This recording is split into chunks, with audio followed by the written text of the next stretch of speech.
आज का विषय है लेस्या। लेस्या क्या होता है? जैसे कि शरीर का तापमान नापने के लिए थर्मामीटर होता है, ऐसे ही भावों को नापने के लिए लेस्या शब्द का उपयोग किया है। जैन धर्म में कसायों की बात आई है। 4 कसाय होती हैं: क्रोध, मान, माया और लोभ। अब हर जीव में एक से परिणाम तो होते नहीं है।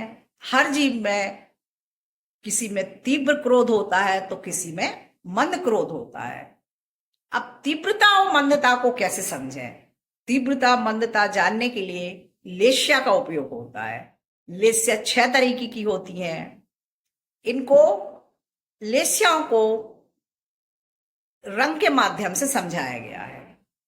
कृष्ण लेस्या, नील लेस्या, कापोत लेस्या, पीत लेस्या, पद्म लेस्या और शुक्ल लेस्या।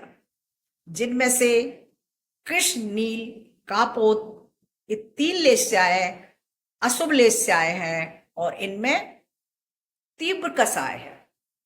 पद्म, पीत और शुक्ल लेस्याएं इनमें मंद कसाय है।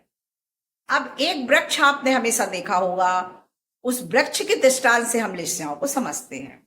अब किसी जीव के परिणाम हुए, फल खाने की उसको इच्छा हुई, तो जिसकी कृष्ण लेस्या के परिणाम है वो पेड़ को जड़ से ही उखाड़ देगा।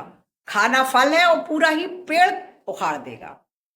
जिस जीव के परिणामों में नील लेस्या के परिणाम है, वह जीव तने से पेड़ को काटेगा।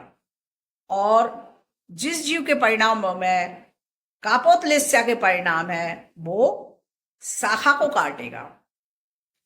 अब जिस जीव के और मंद कसाय है, पीत लेस्या के परिणाम है, फल खाने की इच्छा है, तो वो पूरा का पूरा फलों का गुच्छा ही तोड़ लेगा। उसमें कुछ फल उसके खाने योग्य होंगे और कुछ खाने योग्य नहीं होंगे। अब जिस व्यक्ति के परिणामों में और मंद कसाय है, तो वो पेड़ से पद्म लेस्या के परिणाम है तो वो ही फल तोड़ेगा। जितने फल उसे चाहिए उतने ही फल तोड़ेगा। और जिस जीव के कसाय और मंद है, उसके शुक्ल लेस्या के परिणाम हुए, तो वो जो नीचे गिरे हुए फल है उन्हीं को उठा के खाएगा। तो इस तरीके से कलर के माध्यम से, वृक्ष के दृष्टांत के माध्यम से लेस्याओं को समझाया गया है। जय जिनेंद्र।